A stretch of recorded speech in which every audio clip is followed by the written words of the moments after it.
حياكم الله. ما عليك زود شيخ، ما عليك زود. اكو خوله احنا بيناتنا وان شاء الله الخوله هاي حلوه. خوله قديمه مو اليوم والبارحه ان شاء الله. والله احنا نتشرف بهاي الخوله. رابطه الدم تتجدد. هذا الموضوع يفرحنا كثيرا. وهي هاي حال الدنيا. الله سبحانه وتعالى يقول وجعلناكم شعوبا وقبائل لتعارفوا إن أكرمكم عند الله أتقاكم.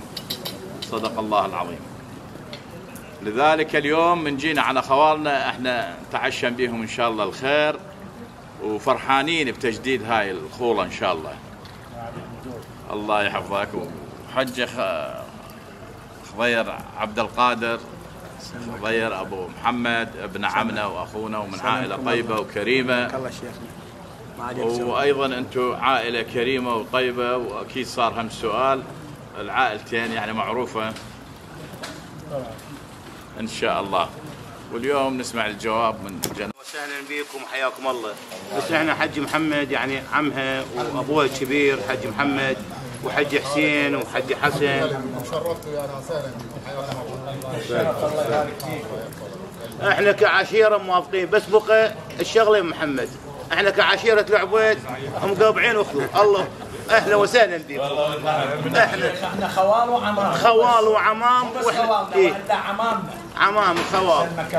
احنا كعشيره شايفين الف خير بس بقت يم حج محمد لان هو ابوها وهو اللي يسميها. الله يبارك فيكم. بيكم وبمعرفتكم بجيتكم كل اهلا بيكم حياكم الله. الله يحفظك ويسلمك. شايفين كل الخير ان شاء الله.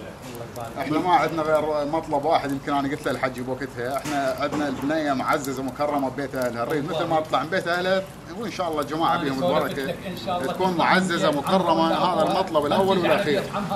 اكثر من هذا ما عندنا. حسن ظنكم ان شاء الله. الله يحفظك ويسلمك. واحنا نشكركم على استقبالكم وعلى حسن الضيافه. بيت ابوه طب وبيت ابوه الثاني ان شاء الله. اهلنا يقول الحرمه بشارب الخير. احنا عندنا خوله البهيازع ولد لي من المحامده خص المحامده بيت نوفل سمير الشلال هذول عندنا خال ابن الاخت.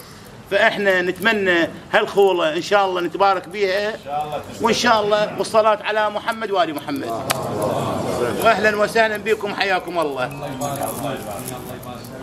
والله احنا كلنا نوصيكم كرامة الانسان اهم شيء. تدري هاي تدخل ببيئة قريبة يعني لازم ما حد يحافظ عليها على كرامتها.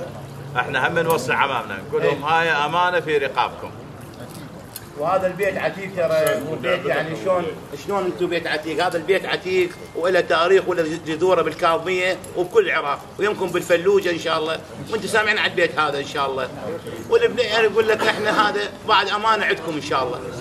ما عندنا غير هس يمكم وتقرون الفاتحه والصلاه على محمد.